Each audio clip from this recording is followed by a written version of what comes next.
ko ina da hujjoji na ko kaga hadisin ɗaya ne, bambancin wasali ne, su suka yi mashi fataha fatatai ne sai ma'ana ya canza sadakatan ɗin, mu muka yi mashi gwamnatai sai ba da ainihin ma'anan. To ire-iren wannan wani lokaci kai ba ma bambancin wasali, nan da bambancin wasali, wani lokaci ba ma bambancin wasali, kawai saɓani ne a ina waƙafi yake zai haifar da saɓanin, ina waƙafi yake ko حرمت عليكم أمهاتكم وبناتكم وأخواتكم وعماتكم وخالاتكم وبنات الأخ وبنات الأخت وأمهاتكم اللاتي أرضعنكم وأخواتكم من الرضاعة وأمهات نسائكم وربائبكم اللاتي في حجوركم من نسائكم اللاتي دخلتم بهن. سي إمام مالك يتشي، سي الإمام مالك يتشي وأمهات نسائكم kwama waraba'ibukum allati kun ce waqafi waraba'ibukum allati fi hujurikum min nisa'ikum allati dakhaltum bihinna. Saboda haka sai ya ce al-aqdu ala al-ummahati ala al-banati yuharrimu al-ummahat wad-dukhulu bil ummahati yuharrimu al-banat ko sai imamu shafi ya ce a'a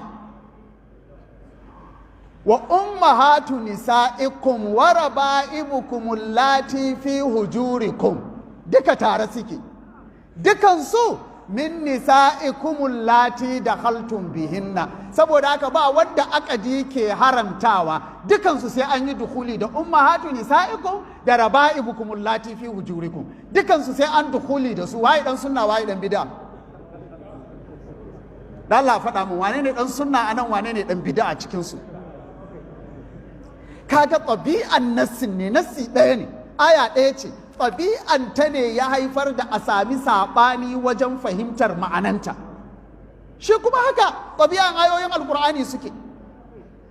Shi yasa za ka ji malamai suna ce ma nassi zanniyu dilala, zanniyu dilala. Idan aka ce nassi zanniyu dilala ne, wato ma'anansa zai iya ɗaukan wannan, zai iya ɗaukan wannan. Ina fatan mun fahimta. Suna nan da yawa a cikin alkurani, bal sun lillinka nassosa qat'iyatu dilala linkin.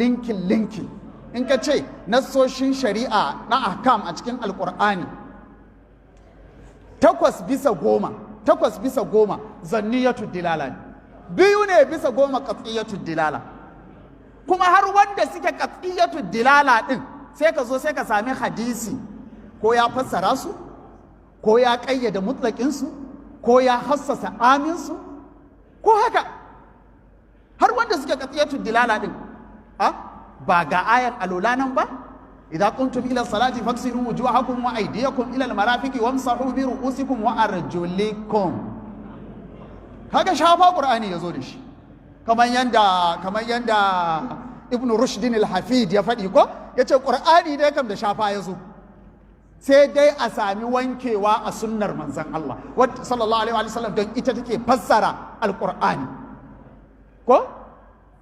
ko wa arjulikum ka karanta ko wa arjulakum ka karanta, duk shafa ne. Saboda wamsahu bi ru'usikum wa arjulakum sai ka ce nan yan shi'a kuma kaman sun fi gaskiya, to sai dai a ce ai manzon Allah sallallahu alaihi wasallam shi yake karantar da alqur'ani, dan haka sai mu je mu nemi fassaran ya ake wa arjulakum dinnan daga karantarwar manzon Allah sallallahu alaihi wasallam, sai mu rika jin su wailul lil aqabi minan nari, sai mu rika jin irin waɗannan, sai mu gane ashe wajibin kafa wankewa ne ba shafawa.